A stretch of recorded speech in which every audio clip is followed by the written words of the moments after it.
Going green at the Port of Long Beach has been in full swing since before the Green Port policy was adopted in 2005. But this year, 2022, the transition to clean operations has delivered many milestones. Whether it was going green by building new infrastructure, introducing clean technologies and fuels, or supporting our community with grants to reduce emissions, 2022 proved that the port is well on its way to reaching its Clean Air Action Plan goal of zero emissions operations by 2035. So let's take a look, starting at the press conference announcing the new Clean Truck Fund rate to generate resources needed to make sure all 20,000 plus trucks working at the port will one day be zero emissions. We are the first port complex in the country that is moving in this direction. It's a huge investment on behalf of the Southern California region and the San Pedro Bay. Well, what will happen is the fund will be used to convert the fleet from diesel to these energy efficient trucks. Well, it's a momentous day. We're now on the road to raising or collecting the fee to raise $90 million a year to transition to zero emission drayage. It's going to take some time, but again, we're ready to go.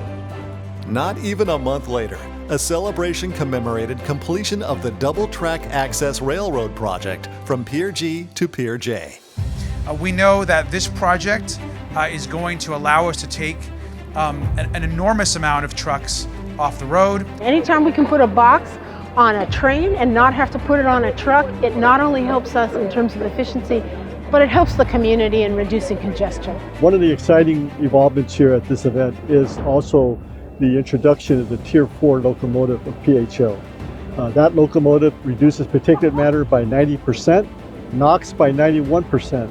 So the Port of Long Beach stands by our brand. We grow, but we grow green.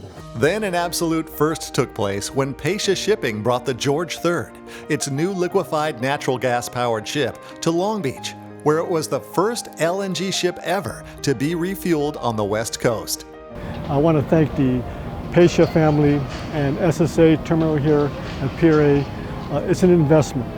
And I think this goes to show that when it comes to trade and our industry partners, everybody's trying to pitch in and do what they can to better the environment and reduce the carbon footprint.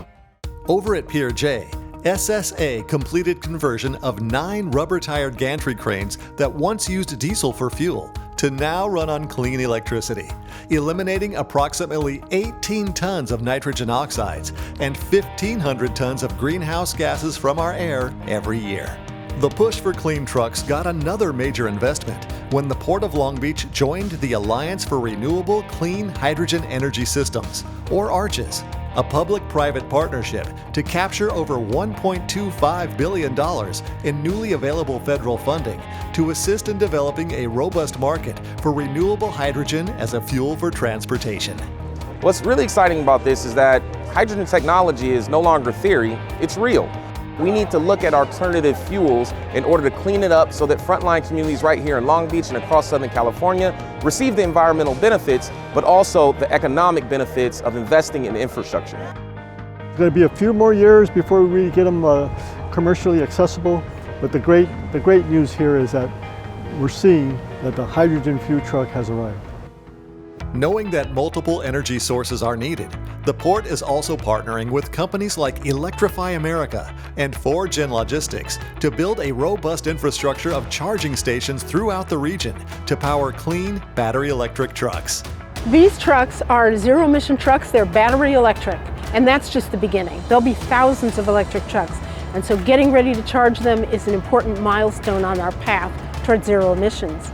We are the only seaport to offer public charging stations. And again, that's the shape of things to come here. Going green isn't just a vision today. Instead, it is a reality that is quickly coming into focus.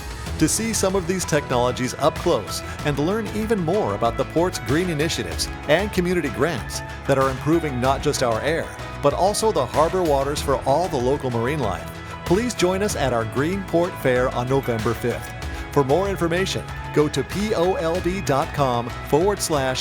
Port Fair.